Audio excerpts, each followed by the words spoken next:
Shalom.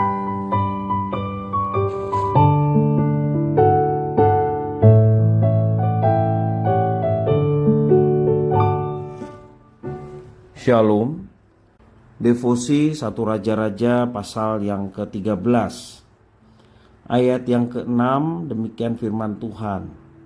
Lalu berbicaralah raja dan berkata kepada abdi Allah itu, mohonkanlah belas kasihan Tuhan Allahmu dan berdoalah untukku supaya tanganku dapat kembali. Dan abdi Allah itu memohonkan belas kasihan Tuhan, maka tangan raja itu dapat kembali dan menjadi seperti semula. Kita melihat dari ayat ini ada mujizat walaupun tanpa pertobatan.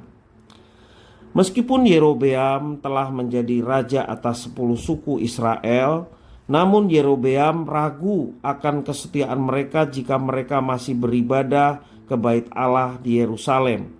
Maka ia membangun tempat-tempat ibadah baru, mengangkat imam-imam dan menentukan hari raya sendiri.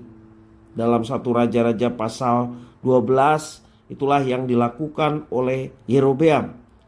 Lalu Tuhan mengutus seorang abdinya untuk menegur Yerobeam serta menubuatkan kehancuran tempat ibadah itu. Mendengar itu, Yerobeam mengulurkan tangannya untuk menyuruh menangkap nabi Allah itu.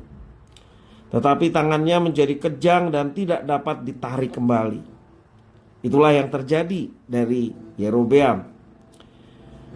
Yerobeam memohon agar abdi Allah itu mendoakannya dan memohon belas kasihan dari Tuhan untuk kesembuhannya. Dan terjadilah demikian. Namun bukannya bertobat, sudah mendapatkan mujizat seperti itu, ia malah membuat patung-patung berhala untuk disembah oleh rakyatnya. Dan akibatnya Tuhan Allah mendatangkan malapetaka atasnya serta melenyapkan keluarganya. Dalam 1 Raja-Raja pasal 14 ayat yang ke-9, besok kita akan bisa melihat bagaimana hukuman malapetaka yang dialami oleh Yerobeam.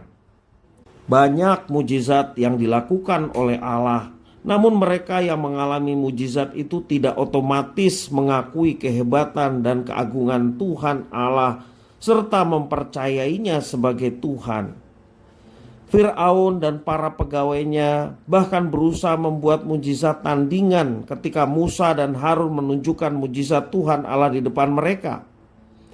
Mungkin ini salah satu alasan Tuhan Yesus beberapa kali melarang orang-orang menceritakan mujizatnya. Bapak Ibu Saudara bisa membaca dalam Markus pasal 1 ayat 45 dan Lukas pasal 8 ayat 56. Bagaimana Tuhan Yesus melarang orang-orang menceritakan mujizat yang dilakukannya. Tentunya agar Tuhan Yesus lebih leluasa mengajar banyak orang tentang siapa Tuhan yang mereka puji sembah, siapa Tuhan yang berkuasa atas hidup manusia. Karena dengan mengenal Tuhan Allah, kita akan makin sadar kebutuhan kita, yakni kebutuhan untuk diampuni dan diselamatkan oleh Tuhan. Sekalipun tidak ada mujizat yang terjadi dalam kehidupan kita. Marilah kita menjaga hidup kita dan menggantungkan iman kita bukan pada mujizat, tetapi oleh karena Tuhan yang kita yakini bahwa Dia adalah yang berkuasa, Tuhan yang memiliki hidup, Tuhan yang baik dan memberkati kita. Sehingga kesadaran itulah yang membuat kita hidup tunduk dan taat kepadanya. Mujizat terbesar Allah bagi kita adalah dengan mengubah para pendosa yang pantas menerima kebinasaan menjadi orang-orang tebusan, bahkan disebut anak-anak yang terkasih. Tuhan Yesus memberkati.